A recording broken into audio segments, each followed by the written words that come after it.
J. Cole and Meek Mill are leading the charge of celebrities flocking to the NBA All-Star Game Sunday in Charlotte, North Carolina. But which A-list MVPs have been killing it courtside this season? We're counting them down in our 6th list.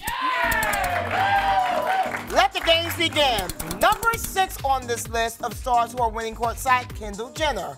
She's dating the Philly 76ers' Ben Simmons, so she's a regular at games where she's quite the fashion force. From rocking Sophia Webster leather boots to $10,000 Saint Laurent boots, she brings the runway to the NBA. I love that. She always looks so good. All right, number 5 on our list of courtside MVPs is Adam Levine. The Maroon 5 star was recently spotted snuggling with his wife, model Behati Prinsloo, at a Lakers game. But Adam might need some style tips from Kendall Jenner because he was wearing mismatched shoes. Now, in all fairness, it's obviously to rep the colors of his team, the Lakers. But what I do want to point out is he was wearing a shirt, unlike the Super Bowl. Yeah, and we all know he's got moves like Jagger. So does number 4 on our list, Pete Davidson. The SNL star rocked platinum blonde locks while rooting on the Knicks alongside comedian John Mulaney. And Pete may have been on the phone with fling Kate Beckinsale, who apparently can't score courtside seats. She was so far up in the rafters at a recent game, she wore a fur to stay warm. Now, coming in at number 3 on our list is Drake. The God's Plan rapper is such an NBA superfan, he's been known to jump out of his seat and coach his beloved Toronto Raptors. Love that. All right, number 2 on our list of courtside MVPs is Bevy's favorite, Emily Ratajkowski. My bestie. Your bestie. The supermodel's outfit, or lack thereof, was a bit of a distraction at a recent Lakers game. When she was posing for a picture, a dad sitting nearby got busted for sneaking a peek at her booty. Good booty. But Emily was too busy with her selfie to even notice. And finally, number 1 on our list, legendary Lakers OG and all-around slovenly guy, Jack Nicholson. Now, he's been a courtside staple for decades, and he's clearly gotten a little too comfy. Now, there he is enjoying a little snack, as one does at a game. Then he's taking in the scenery at the halftime show. Ooh. Puffing on an after-dinner smoke. At the game. I know that was legal. And then it appears he missed a button on his shirt as well. Now, this is what I have to say. He's got to pull it together, Jack. The Lakers bench is not your living room, sir. Here's the thing, though. It kind of is his living room there. I'm telling you, Jack Nicholson, as a girl from LA, I know he is the MVP of the Lakers. It seems like he's at every game. He's always just living his life. You know who else he was really tight with going to the games with? Diane Cannon. Yeah, that's an old-timey name you don't know. Forget about it. Well, you know, Jack you guys Nicholson, Google it. Google it. Jack Nicholson has 3 Oscars. He can do no wrong. No, Yeah, well, that's cool. You usually go to the All-Star game. I do usually go to the All-Star games. I'm exhausted, and I have to go out next week to the LA for the Oscars and such. So. Right. We have an update on the Jussie Smollett case. Arrests have been made in the attack as the case gets more and more complicated. So Jussie, he gave his one-on-one interview to Robin Roberts yesterday. Well, after that interview, a local affiliate in Chicago, they reported that sources within the Chicago Police Department were calling it a hoax and that the attack was possibly staged. Jussie staged it with 2 men, and the Chicago police, that's what they were calling it. And they said that he staged the attack because his character was being written off of Empire. The Chicago PD, they, however, shut down that report immediately. And this is what they said. They said, we have no evidence to support their reporting, and their supposed CPD sources are uninformed and inaccurate. Fox also doubled down and denied it, and they said that the idea of writing off his character, they said that it was absurd and ridiculous, and his character isn't going anywhere. Yeah. I'm glad they cleared that up. Yeah.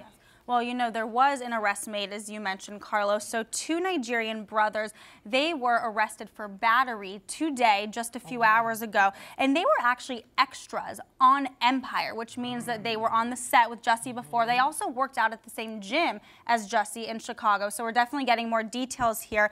But this was after the cops raided their home. So they had a search warrant. They went into the home and they found many items, such as a bleach bottle. And remember, page 6 had... Yeah, we actually found the hot sauce bottle with bleach something that smelled like bleach inside. Yeah. Right, so they found that. They found masks, because remember, Jussie said that they came up with black masks over them. They found a red hat, and they found some other items, including an Empire script. So that's how they knew that they had worked with him, which kind of puts together the dots a little bit of how they may have known him, maybe knew his pattern, where he was walking home from. from. But the cops, they were just calling these two brothers persons of interest. Then just today, they finally called them suspects, and hours later, they arrested them. Katy Perry officially won Valentine's Day. The pop star announced on Instagram that she and Orlando Bloom are engaged. Now she showed off a very big rock, captioning the picture, Full Bloom, which I think is so cute, play on his last name.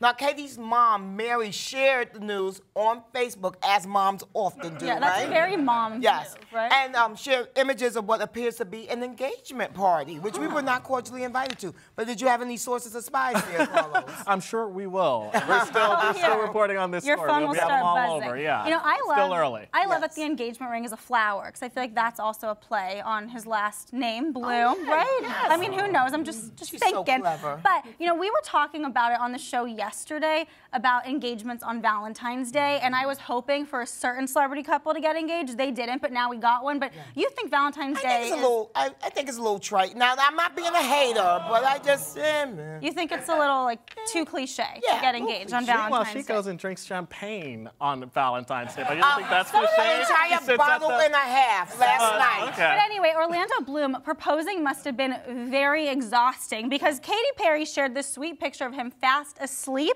cuddling with their dogs hours after he proposed. I mean, this to me, though, is just hashtag married life. Like, it's normal life, right? But they've been together for about 3 years, though, so I'm really happy that... Off and on, though, right? Off and They on. had a little breakup and everything.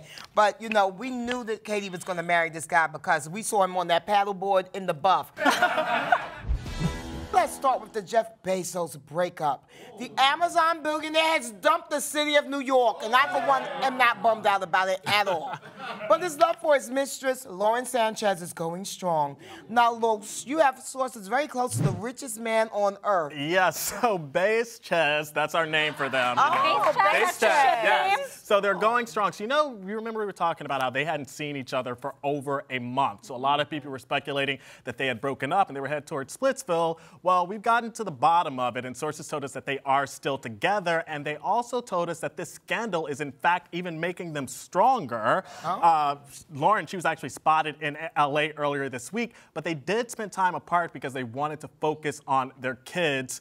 Jeff, of course, is still looking into who leaked those racy text messages to the National Enquirer. They were actually sexting. They were sexting. There's also some nude photos, apparently. Ooh. But the source added that Jeff and Lauren, they remained in touch by phone. But this whole thing is causing a lot of tension. Lauren was also one of the people who are suspected to possibly have leaked it, because sources are telling us that she shared it with her friends. But the fingers are pointing to her brother, Michael Sanchez. Well, speaking of her brother, Michael Sanchez, he just gave a bonkers interview to Vanity Fair. You mentioned that there might be nude photos. Well, according to him, there are. Michael Sanchez said that his sister Lauren tried to show him pictures of Bezos' private parts and all that stuff, and he said, what the bleep is wrong with you? It's weird, right? Yeah. So he thought so too. He said to his sister, what the bleep is wrong with you? And he said that Bezos sent Lauren 20 nude photos. 20? So the brother seems to be... What does he have going on underneath those clothes? The guy's in love. They need to send 20 pictures? That's a lot. That's excessive. Well, Michael Sanchez said more, which I also think it's very strange that he would be talking about his sister's man. It's just all very weird. Yeah. But he did say more. He said that they are totally madly in love. He said that Jeff Bezos never blinked about losing $70 billion in the divorce. And he even said their romance is legendary. That's the word he used. And that they've talked about marriage. Wow. Well, you know, the reason why Jeff didn't blink about losing that $70 billion is because he doesn't pay taxes.